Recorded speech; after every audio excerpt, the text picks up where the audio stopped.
kembali lagi ke YouTube channel Royman BT Cafe. Nah, seperti biasanya kita akan kembali membahas berbagai topik-topik menarik nih tentang kesehatan maupun kedokteran. Hari ini saya Alma selaku pemandu dan juga teman saya Glenn. dan tentu saja Dr. Royman SPBT Cafe. Sampai jumpa lagi. Sampai kita ketemu lagi di Royman BTKP Channel. Nah, hari ini kita akan bahas apa nih, Glenn? Jadi seperti yang kita ketahui, di Indonesia dokter merupakan salah satu profesi yang banyak diminati oleh masyarakat. Tapi hingga saat ini, profesi tersebut juga merupakan salah satu profesi yang istilahnya ditakuti oleh peminatnya karena prosesnya yang berat dan juga lama. Untuk hari ini, kita akan berdiskusi dengan Dr. Royman BTKP mengenai semua hal yang perlu kita ketahui untuk bisa menjadi dokter, bahkan hingga menjadi dokter spesialis seperti Dr. Royman. Oh iya, betul.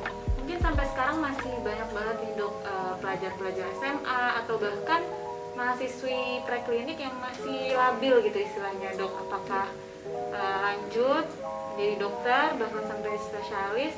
Nah, kira-kira untuk sampai ke titik spesialis itu apa aja sih dok yang yang diperlukan? Oke.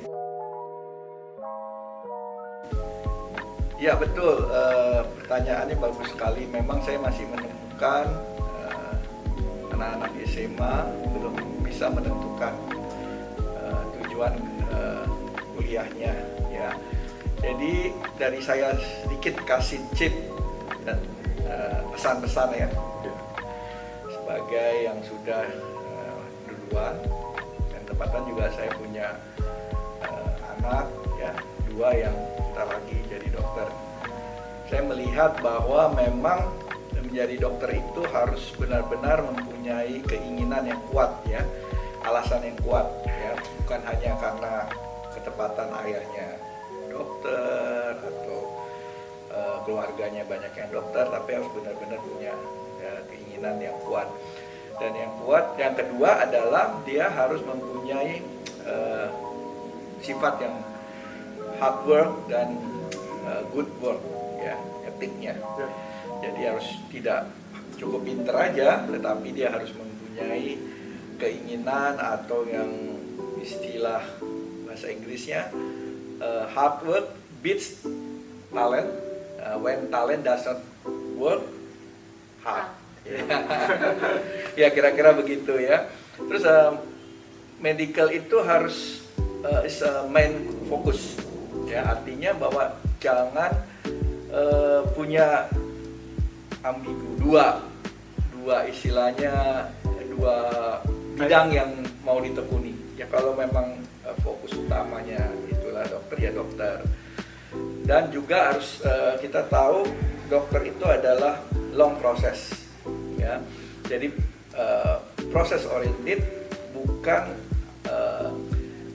outcome atau hasil ya, atau karena ya ingin jadi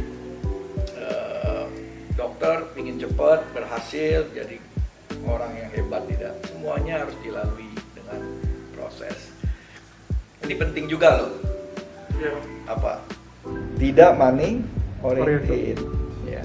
Sering banyak yang nanya, dokter itu boleh kaya nggak? Boleh. Ya. Itu tidak ada yang melarang. Tapi kita juga harus tahu bahwa dokter itu tidak pernah kekurangan. Ya. Betul nggak? Betul dok. Nah, karena dia bisa dikatakan profesi yang stabil ya, karena semua orang pasti sakit ya. Dan semua orang pasti butuh dokter, dan dokter itu merupakan satu profesi yang spesial ya, karena dia memang juga ya, kalian tahu ya, dia juga sekolahnya lama ya. Jadi itu yang kira-kira yang bisa saya jelaskan. Dan ya ada lagi seperti dia harus bekerja sebagai dokter yang punya compassion ya, punya rasa untuk ya bagaimana ya, banyak sekali ya masalah-masalah di dalam ilmu kedokteran ya, itu baik itu menghadapi rintangan-rintangan seperti ya kalian tahu dulu saya itu kalau ujian itu anatomi itu hampir tiap minggu ya. Nah, itu waduh rintangannya banyak, kita harus belajar, kadang-kadang ada tamu atau ada teman yang ngajak, belum lagi ada yang dosen yang sedikit strength ya, strength itu artinya disiplin yang keras ya, ada juga dosen yang lunak ya, kita harus juga melihat begitu ya, memang bermacam-macam lah ya tantangan-tantangan yang ada. Jadi kita juga sebagai mahasiswa itu harus benar-benar punya daya juang ya, harus tough ya, tekun ya, dan juga ada yang penting juga bahwa di dalam dunia kedokteran ini kita juga harus siap berkompetisi ya, karena semua orang ingin do the best ya, semua ingin maju, ingin sukses ya, tetapi di dalam konsep kita dalam belajar sebagai dokter, kita juga harus tahu bahwa dunia kedokteran ini kan terus berkembang, ilmunya itu terus diperbarui dengan hal-hal yang baru. Jadi kita harus tetap mempunyai wawasan yang terbuka ya, open minded ya. Kita juga harus siap berkompetisi dengan dunia lain, dunia luar. Saya pikir itu yang perlu dipikirkan ya, sebagai calon-calon mahasiswa kedokteran kalau ingin menjadi dokter yang baik. Sebelumnya dokter sempat menyatakan bahwa untuk menjadi dokter, apalagi dokter spesialis ya dok, itu merupakan proses yang sangat panjang.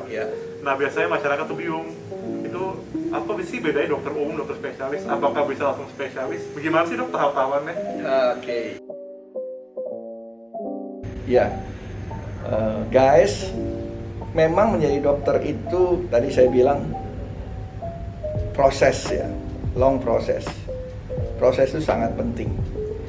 Saya dulu itu generasi 90-an ya. Bisa dikatakan saya masuk kedokteran 86 ya. Belum ada seperti sekarang ya. Belum ada handphone, gadget, iPad ya, Google, YouTube belum. Dan kami itu belajar dulu itu 3 tahun preklinik, 3 tahun klinik ya, begitu. Nah sekarang ini berbeda, kayak kalian ini kan sekarang preklinik 7-8 semester ya, betul ya, atau 3 sampai 3,5 sampai 4 tahun ya. Dan itu juga sistemnya blok ya. Dulu kita, zaman saya masih sistemnya semesteran, itu ada anatomi ya, fisiologi, histologi, itu hanya itu aja belajar. Kalau sekarang kan sistem blok kardiovaskuler atau blok respirasi atau blok muskuloskeletal ya. Nah itu kami 3 tahun, sekarang 3,5 sampai 4 tahun. Terus habis itu dilanjutkan menjadi esket ya, sarjana kedokteran. Dulu saya nggak ada itu ya, jadi ya udah kalau nggak jadi dokter ya selesai lah ya. Kalau sekarang memang dengan adanya sarjana kedokteran memang itu membantu ya. Jadi kalau dia tidak ingin melanjutkan di klinik ya, dia bisa berhenti dan dia ambil S2, baik itu hukum, ekonomi ya. Kalau dia mau pindah ke bidang lain juga masih dimungkinkan karena dia mempunyai S1. Nah, tapi kalau dia mau lanjut, dia kan harus masuk klinik ya, istilahnya Pak Koas ya.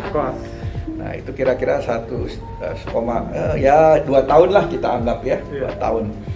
Nah berarti totally sudah hampir 6 tahun kan, itu baru menjadi dokter.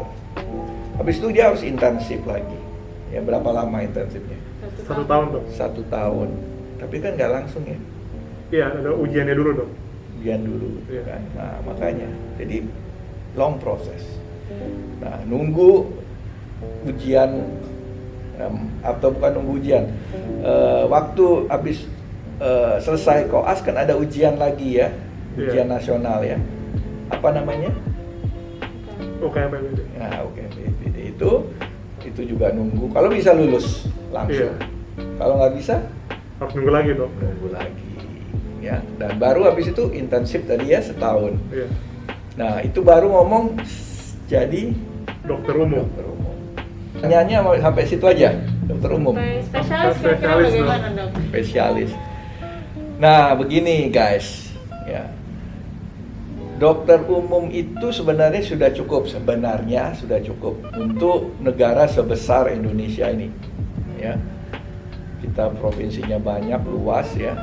Tetapi memang belum cukup. Ya, karena sekarang kita dimungkinkan juga untuk belajarkan spesialis. Ya, tetapi kalau di negara-negara yang sudah maju, kita bisa dokter umum cukup. Iya. Ya, nanti kita jelasin lagi. Ada perbedaannya. Nah, oke, kita mau ambil spesialis, berarti kan kita harus Kuliah lamar lagi. Iya. Gampang nggak sih? Kamu denger deh, saya tanya deh.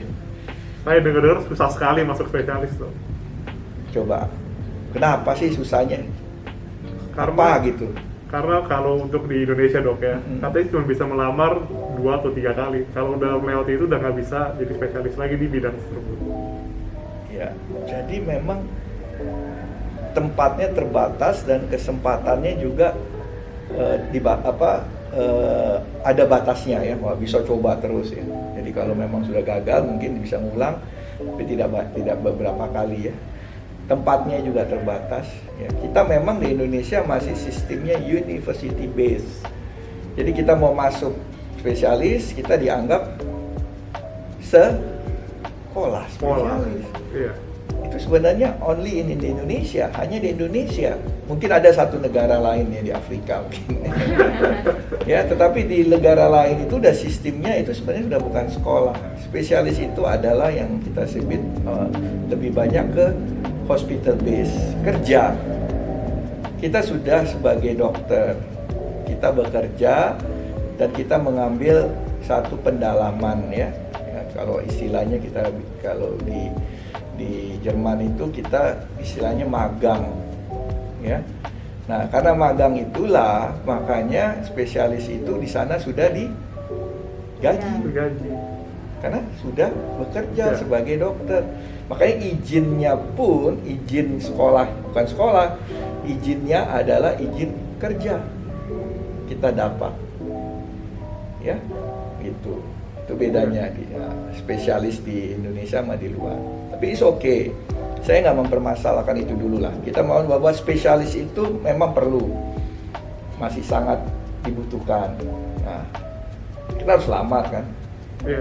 ke satu universitas.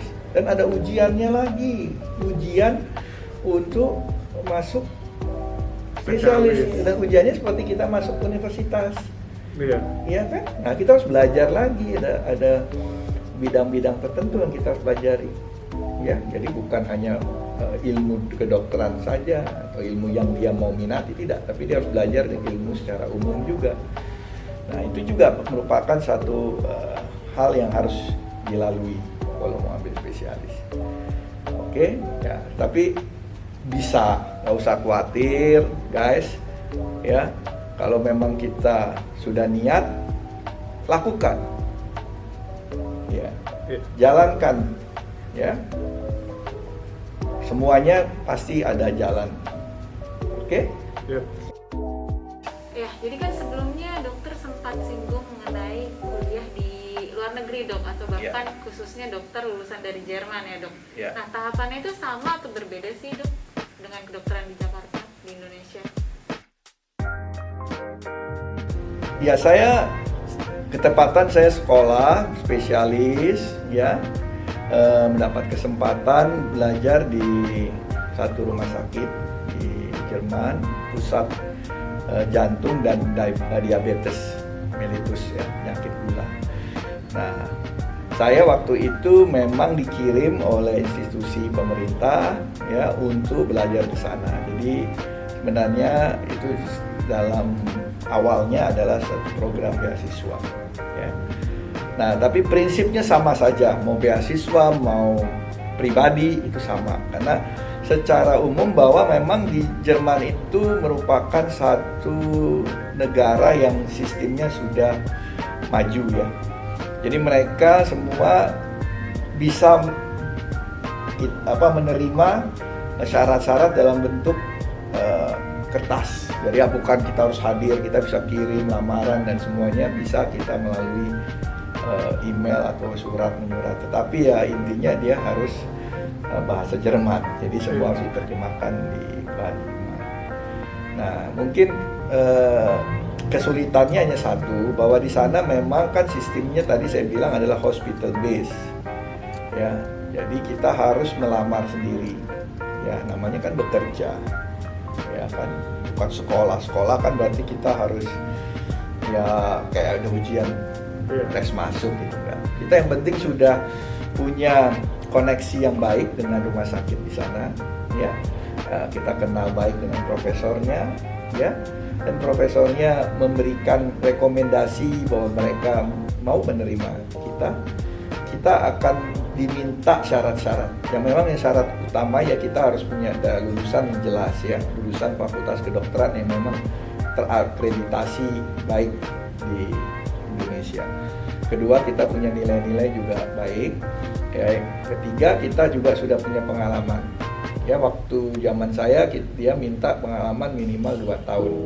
Ini tadi internship tadi sebenarnya udah cukup. Kan kita kan orang kedokteran Indonesia kan internship setahun tadi udah cukup. Jadi sebenarnya udah bagus, udah ada lah modal kita.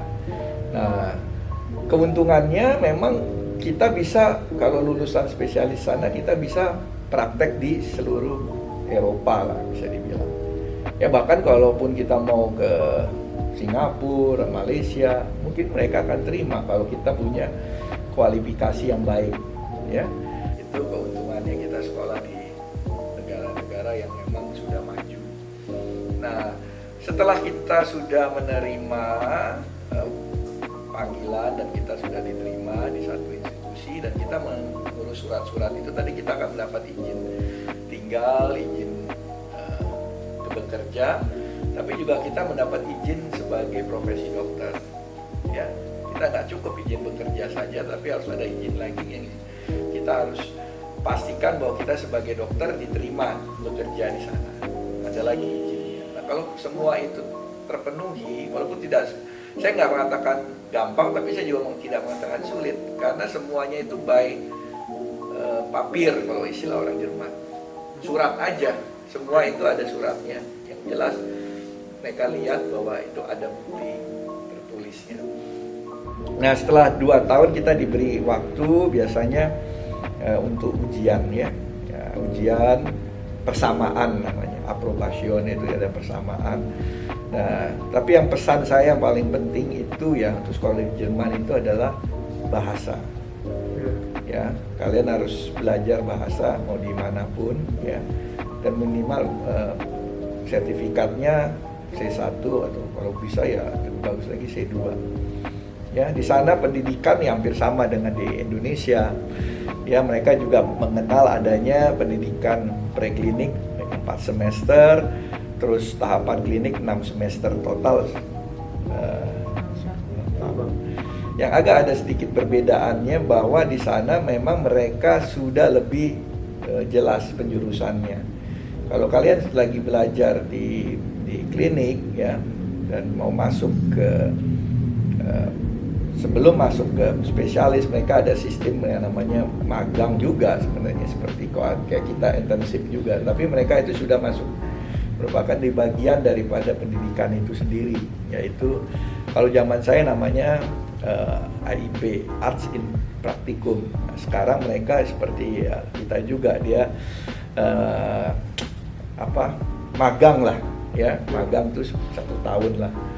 Jadi totalnya sebenarnya ya sama juga 6-7 tahun juga, tetapi ya perbedaannya di sana kalau mereka sudah punya minat sebagai spesialis apa contohnya. Kalau dia kayak saya, dia heart chirurgy atau cardiac surgeon, dia sudah dari magangnya sudah di bagian tersebut. Jadi tinggal lanjut ya. Iya. Nggak perlu lagi harus tes sana tes ini, ya.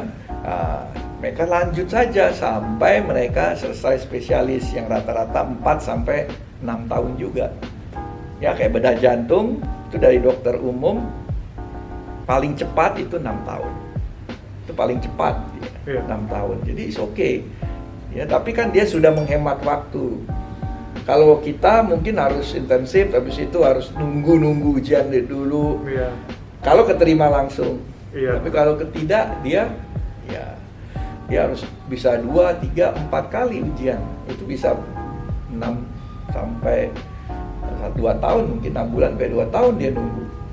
Ya, tapi it's okay. Kembali lagi saya bilang, masih kita harus hadapi aja, karena toh akhirnya main goalnya, tujuannya apa? Jadi spesialis juga kan? Iya. Iya, itu yang penting kalau saya. Mau dimanapun Anda guys, mau sekolah dimanapun, di dokter umumnya di Indonesia, dokter umumnya di Jerman, atau spesialisnya di Jerman, dokter umum Indonesia, is okay lah, sama saja. Yang penting kalian memang punya niat, itu yang penting.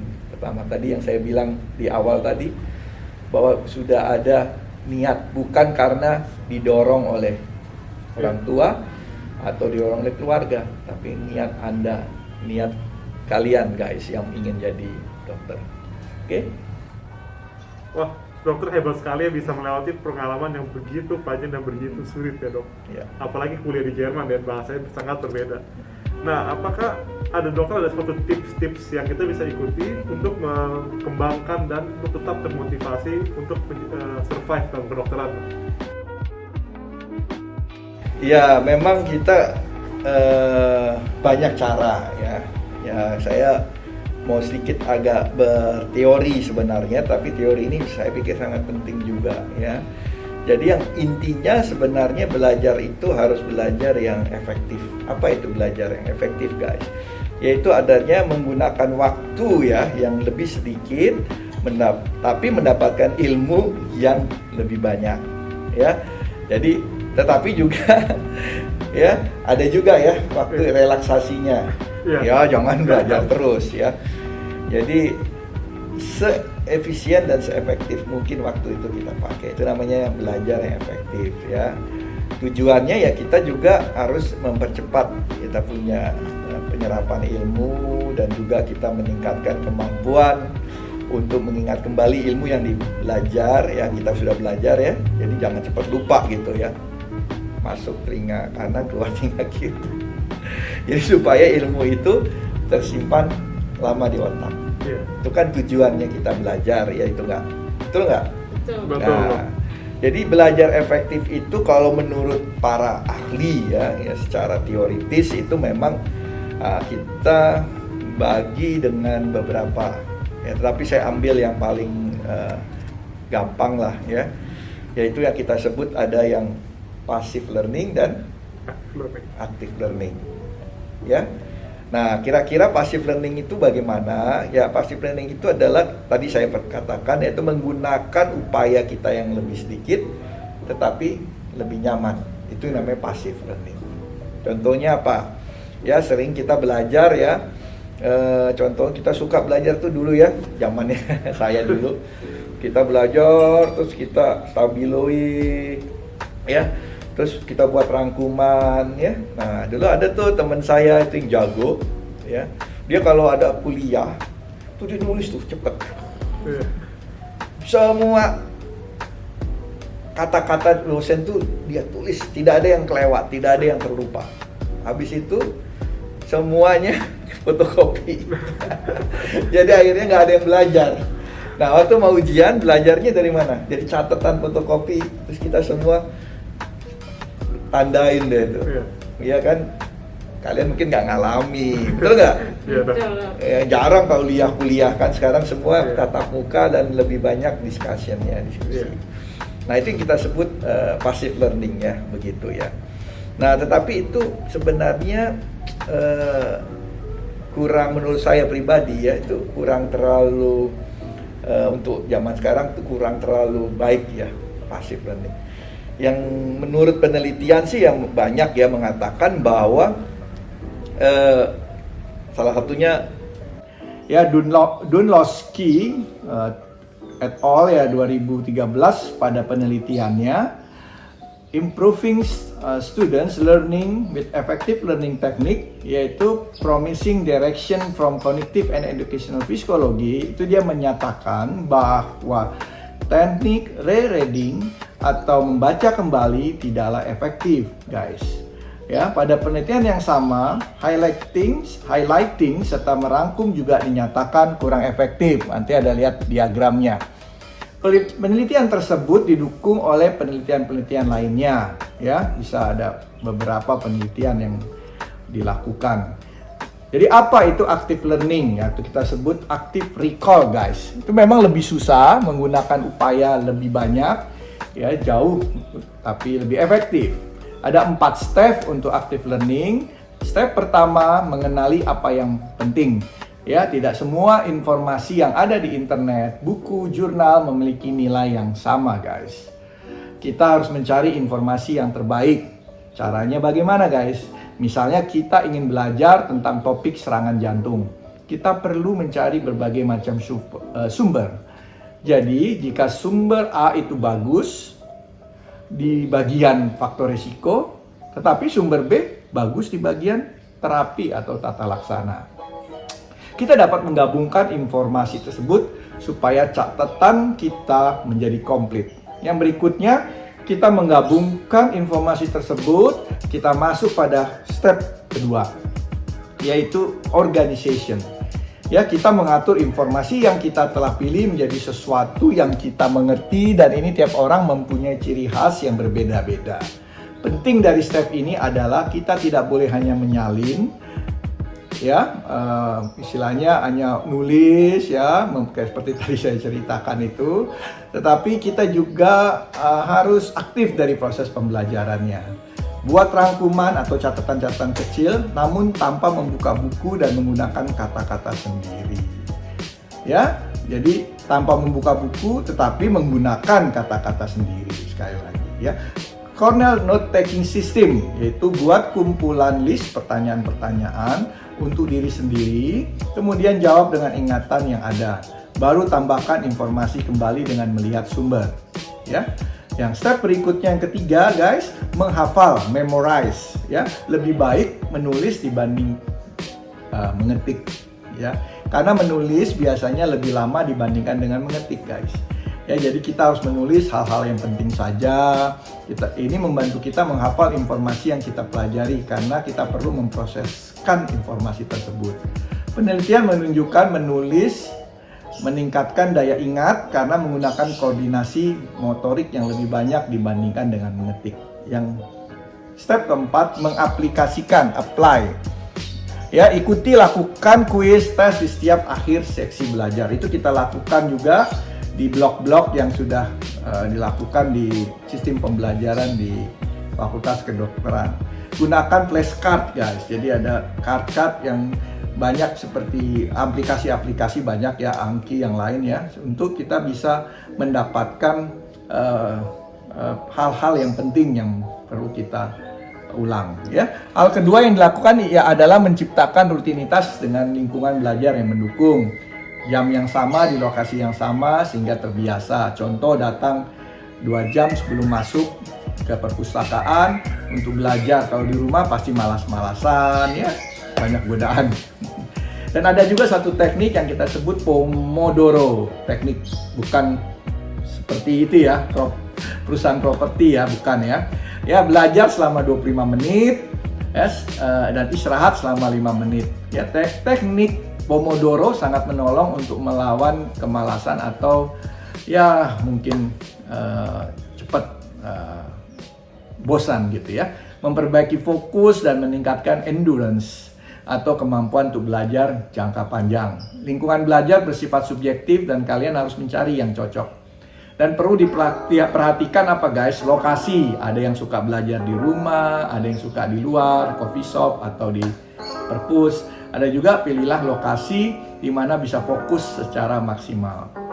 Ketiga adalah membagi pembelajaran menjadi mandiri dan belajar bersama-sama. Kalau dokter sukanya bagaimana?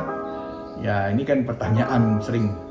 Kalau beberapa orang menanyakan saya, dokter gimana? Saya sendiri sih lebih senang grup ya, 2-3 orang berkumpul dan itu infonya bisa saling tukar menukar ya. Manfaat utama belajar grup dapat mengajar sesama teman, dan yang terakhir adalah aktif, kita harus mengaplikasikan yang kita belajar ke orang lain. Kalau kita mengerti suatu konsep dengan baik, kita pasti dapat mengajarkan konsep itu ke orang lain.